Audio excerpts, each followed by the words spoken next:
Memangnya pemeriksaan pajak seram ya?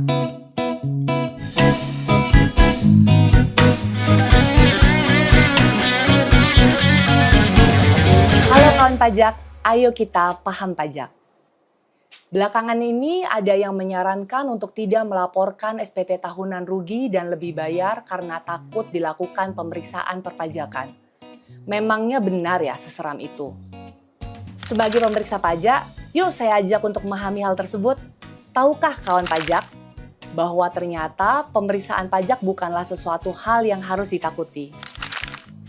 Kenapa DJP melakukan pemeriksaan terhadap SPT tahunan rugi dan lebih bayar?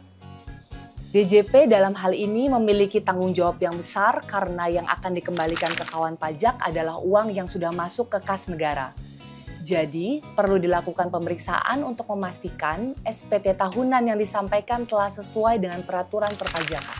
Jika memang ada kelebihan pembayaran pajak, pasti akan dikembalikan kepada kawan pajak karena itu adalah hak kawan pajak.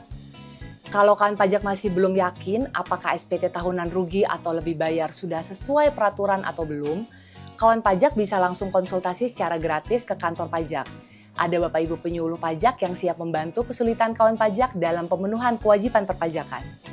Jadi kuncinya, kawan pajak hanya perlu menyampaikan SPT tahunan dengan benar, lengkap dan jelas sesuai peraturan perpajakan. Nah, selanjutnya saat kawan pajak melaporkan SPT tahunan lebih bayar akan ada dua pilihan, yaitu memilih restitusi atau pengembalian pendahuluan. Jika kawan pajak memilih restitusi, maka akan terdapat proses pemeriksaan sesuai standar dan prosedur DJP. Nah, selain itu, DJP memberikan opsi yang menarik nih. Bagi kawan pajak dengan kriteria dan persyaratan tertentu, serta kawan pajak yang termasuk dalam pengusaha kena pajak beresiko rendah, dapat memilih pengembalian pendahuluan. Jadi, tidak perlu melalui proses pemeriksaan, sehingga kawan pajak tidak perlu waktu yang lama untuk mendapatkan pengembalian. Bagi kawan pajak dengan kriteria dan persyaratan tertentu, serta kawan pajak yang termasuk dalam pengusaha kena pajak beresiko rendah, dapat memilih pengembalian pendahuluan. Jadi, tidak perlu melalui proses pemeriksaan sehingga kawan pajak tidak perlu waktu yang lama untuk mendapatkan pengembalian kelebihan pembayaran pajak.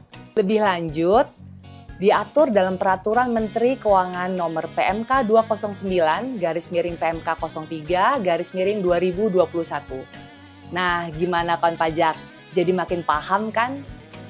Yuk, update terus isu perpajakan di Ajak-Ajak Paham Pajak.